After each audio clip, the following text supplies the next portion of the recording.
মিনু কিচেনে সবাইকে স্বাগতম। আশা করছি তোমরা সকলেই খুব ভালো আছো। মামা খুব সুন্দর হয়েছে। খুব সুন্দর হয়েছে।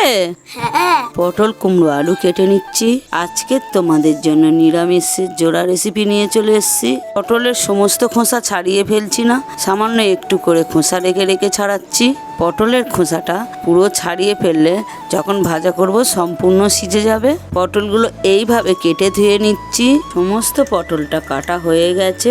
আজকের রেসিপিগুলোতে থাকবে অনেক নতুনত্ব টিপস। প্লিজ ভিডিওটা তোমরা সম্পূর্ণ দেখো, আশা করছি তোমাদের অনেক ভালো লাগবে। এইভাবে কুমড়োটা কেটে নিলাম, এবার আলুটা কেটে নিচ্ছি।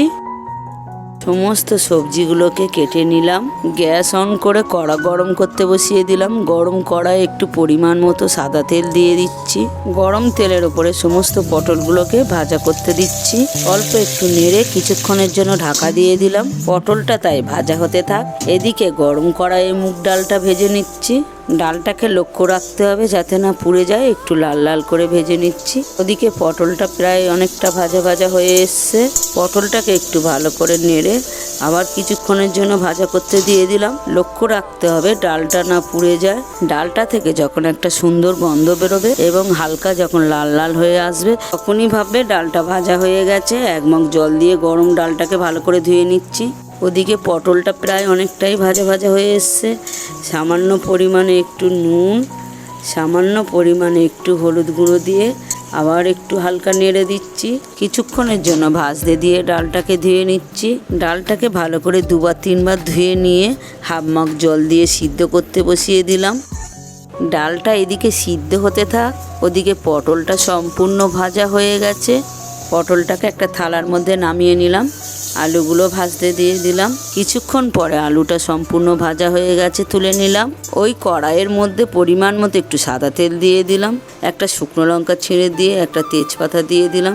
পরিমাণ মতো একটু পাঁচ ফোড়ন দিয়ে দিলাম। কুমড়োগুলোকে ভাজতে দিয়ে দিলাম।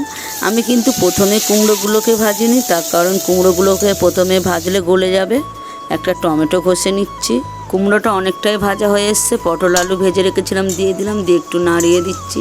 আগের দিন রাতে ছোলা ভিজিয়ে রেখেছিলাম, অল্প একটু পরিমাণ মতো দিয়ে দিলাম। বেশ কিছুক্ষণ একটু নেড়ে ভালো করে ভাজা ভাজা করে নিচ্ছি। হাফ টেবিল চামচ আদা বাটা দিয়ে দিলাম। আদা বাটাটা দিয়ে বেশ খানিকক্ষণ ভাজা ভাজা করে নিচ্ছি।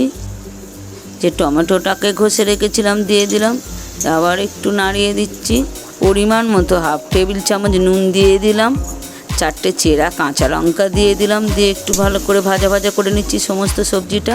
হাফ টেবিল চামচ হলুদ গুঁড়ো দিয়ে দিলাম, আবার একটু ভাজা ভাজা করে নিচ্ছি।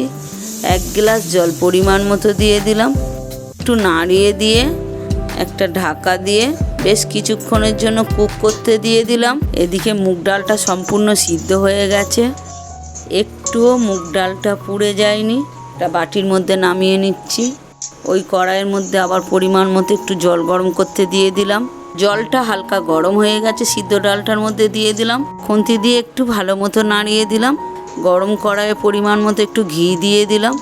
ঘিটা থেকে তেল ছেড়ে গেছে। একটা শুকনো লঙ্কা ছিঁড়ে দিয়ে দিলাম, একটা তেজপাতা, পরিমাণ মতো একটু গোটা জিরে দিয়ে হিং রেখেছিলাম, হিং দিয়ে দিলাম পরিমাণ মতো একটু আদা বাটা হাফ টেবিল চামচ দিয়ে একটু নাড়িয়ে দিচ্ছি।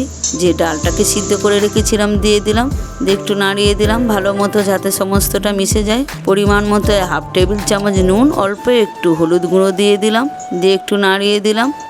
এদিকে পটলটাও প্রায় অনেকটাই হয়ে এসছে। অল্প একটু নেড়ে চেড়ে সামান্য একটু ঘি ছড়িয়ে দিলাম। এই রেসিপির স্বাদটা একটু বাড়ে আর গন্ধটাও সুন্দর হয়। একটু নাড়িয়ে দিলাম। হাফ টেবিল চামচ ভাজা মশলা দিয়ে দিলাম। ভাজা মশলাটা দিয়ে একটু নাড়িয়ে দিচ্ছি। ভাজা মশলাটা দিলে স্বাদ দ্বিগুণ বেড়ে যায়। ভাজা মশলাটা তোমরা জানতে চাইলে নিচে লিঙ্ক দেওয়া রয়েছে, অবশ্যই দেখো। ঢাকা দিয়ে 10 মিনিটের জন্য রেখে দিলাম। এদিকে ডালটাও ভালো মতো ফুটে গেছে। সামান্য একটু চিনি দিয়ে ভালো করে একটু নাড়িয়ে দিচ্ছি যাতে এই ডালটার স্বাদটা একটু বেড়ে যায়। গ্যাসটাকে বন্ধ করে দিলাম। পটল কুমড়ো ছোলা আলুর তরকারিটা সম্পূর্ণ তৈরি হয়ে গেছে। এদিকে হিং ফোড়ন ডালটা সম্পূর্ণ তৈরি হয়ে গেছে। আজকের এই কুমড়ো পটল ছোলা আলুর তরকারিটা ও হিং ফোড়নের ডালটা তোমাদের কেমন লাগলো অবশ্যই কমেন্টে জানাবে। এই দুটো রেসিপি নিরামিষের দিনগুলোতে বাড়িতে তোমরা অবশ্যই ট্রাই করো। বাড়িতে ছোট থেকে বড় প্রত্যেকেরই খুব ভালো লাগবে। রেসিপিগুলো যদি তোমাদের ভালো লেগে থাকে চ্যানেলটাকে সাবস্ক্রাইব করে পাশে থেকো, পাশের বেলটা অন করতে ভুলো না কিন্তু। লাইক শেয়ার করতে তোমরা ভুলো না কিন্তু। তোমরা সবাই ভালো থেকো, সুস্থ থেকো। দেখা হচ্ছে পরের ভিডিওতে।